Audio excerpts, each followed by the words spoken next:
Hello, everyone, and welcome to another horrific review. We are on movie 13 of the marathon, and funny enough, it's Late Night with the Devil. That was not intentional, it just worked out like that. Woo! uh, God, this is fun. What a good movie. So, a live television broadcast in 1977 goes horribly wrong, unleashing evil into the nation's living rooms. So we're following the show The Night Owls with Jack Delroy, the TV presenter, and basically it's all the trappings of what a TV show is. And probably one of the reasons why the legacy media is the legacy media, and all the fakeness to contrived, and nobody knows who's being sincere or not, or what's being set up or staged.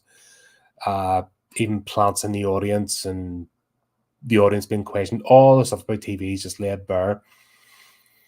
And it's all about ratings and getting more people watching than the others because, getting that point up, get you extra advertisers, etc. So it's all about the gimmicks, and we're seeing that laid bare. So it's a Halloween show. And what they're, oh, hi, Chris. What do you mean by success rate? Do you mean that I seem to be picking good ones?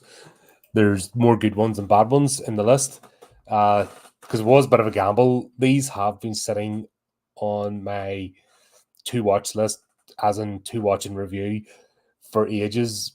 And it's one of them things that have kept getting distracted. Either stuff's already been scheduled, so I was just trying to squeeze them in. And obviously, the more stuff gets scheduled in, and then you're trying to find time to do it, and then new stuff comes out, and then that gets you're trying to stay current. You know what I mean? It's just getting bigger and bigger and bigger. So just doing this was just a case of getting all this mopped up, and so I can start afresh, with a new list and take things as a go, because I hate things hanging over my head. And it's just been lucky, yeah. A lot of fun movies. It's also some crap ones as well, and some mediocre, but that's the lucky dip. I just hope that the next half is not like rubbish movies I'm not going to enjoy. And also, we've got a good mix because of the alphabetical order. There's a good mix of old ones, new ones, and different genres. So there's, I'm getting a whole. It's not like I'm watching 10 slashers in a row, because that would be death, or 10 paranormal. 10 of the same movie. That would be torture. At least with this, and I'm knackered, I'm exhausted, and I'm getting a variety at least, and some are longer, some are shorter. But yeah, we've got Jack Delroy. He's the main sort of presenter, and they sort of did a wee showcase of his career. And that's obviously a fictional character, and they're sort of talking about the 70s, the time of riots, public disorder, the first kindlings of the Satanic Panic, which kind of hits back close to the heart, because if you've lived through that and lunatics, there's a cult behind every bush, and they're kidnapping women, and they're popping babies out every day for human sacrifice, and they're having poked.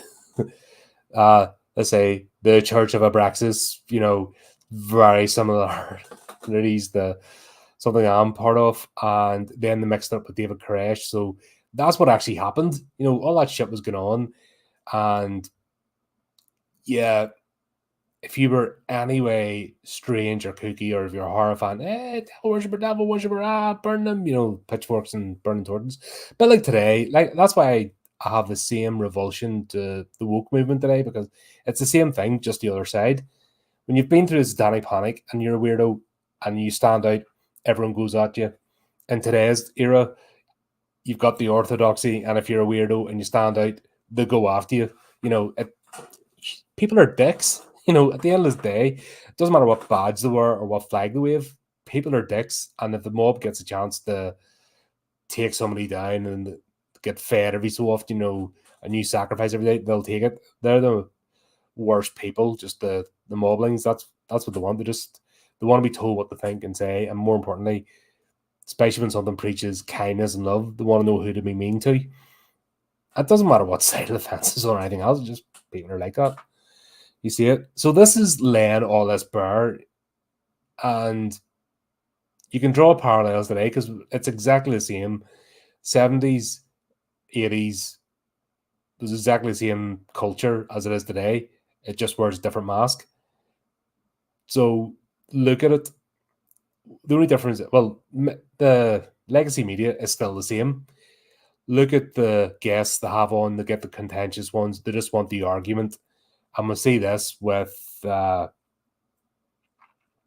who was it? Not Xander. Who's the flipping Carmichael? Yeah, sorry, Carmichael Carr. Kept calling him Carr.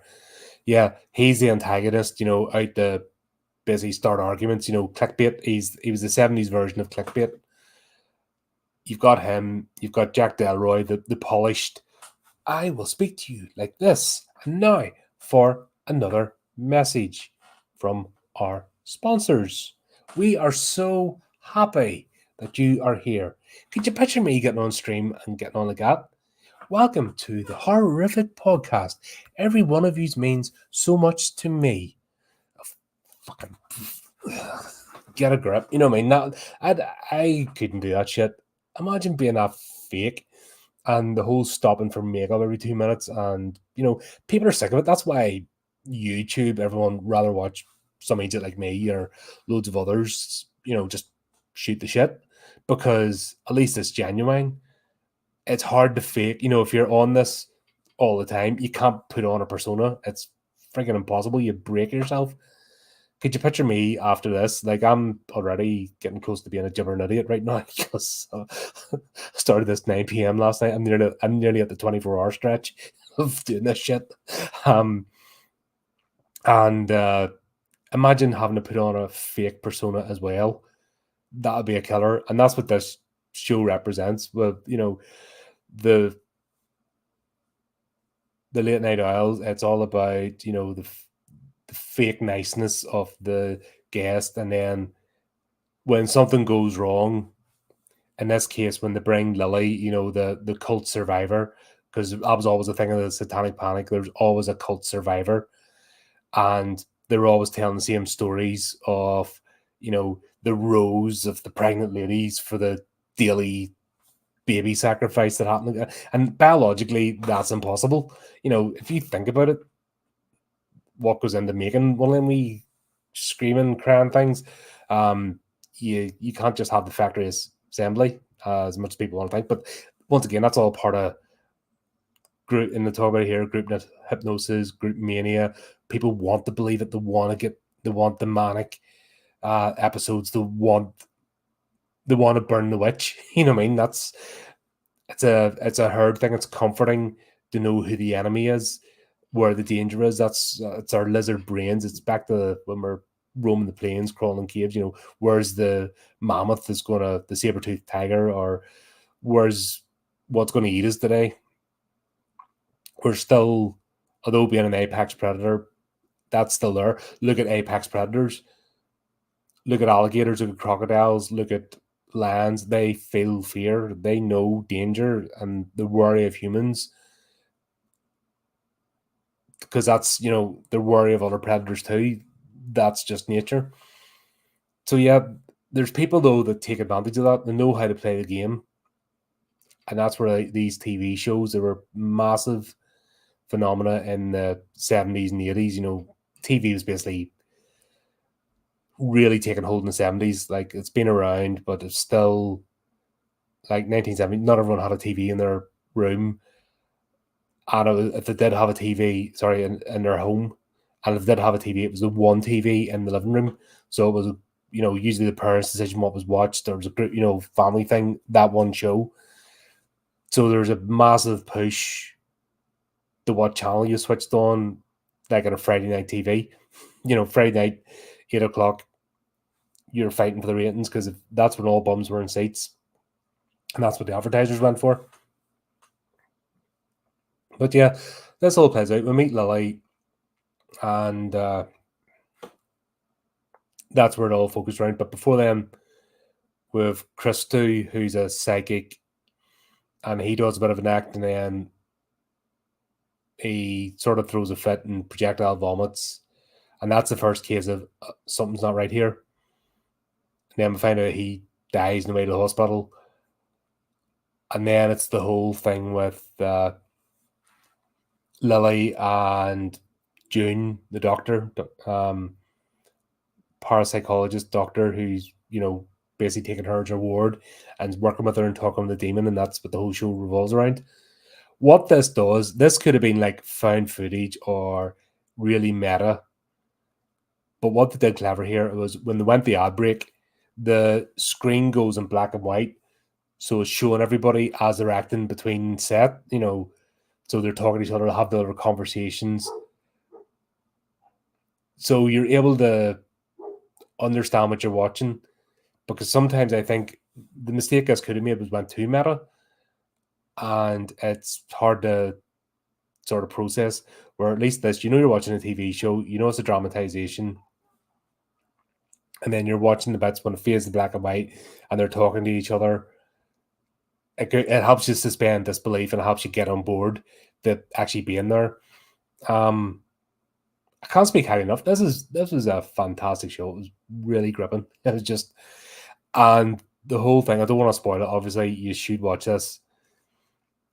But Jack Delroy's journey along this, first of all, trying to claw back his ratings, the loss of his wife, because that was the thing. His wife died of cancer. But there might have been a bargain struck, and he might have met the demon before. That was kind of teased.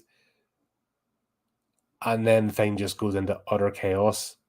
And the ending is left that you don't know exactly what happened. And that's cool, because you're left to make up your own interpretations. Yet that manifests back in the physical world, but you don't really know what exactly happened there. And yeah, brilliant. just sometimes you need a good fun show, and like you wouldn't want 5 or 6 of these. You wouldn't want a load of them. One of these popping up every now and again sort of cleanses the palate, gives you a different perspective, and it's good to watch. And it's sometimes a good old scare fest. And demons are my favorite monster because they're intelligent.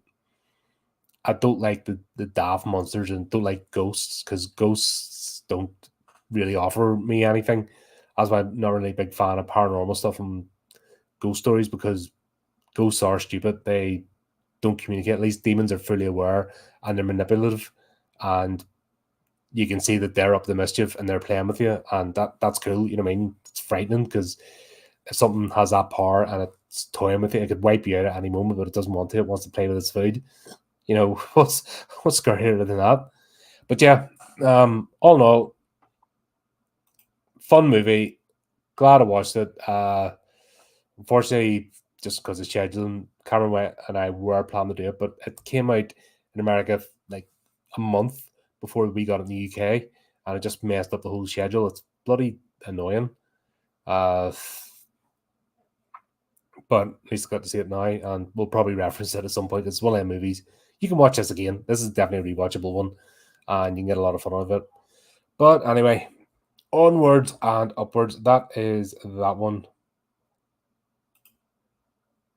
These are starting to feel like a bit of a relief from staring at a screen, because I'm sitting watching earphones and immersed in a movie, and this feels like a bit of a getting a break to talk about it. So what are we on next? Martyrs 14. We're doing Martyrs, so I am going to watch that, and then I will be back with you soon. So until then, keep updated with the channel, do the typey clicky things, and remember to keep it creepy, keep it horrific.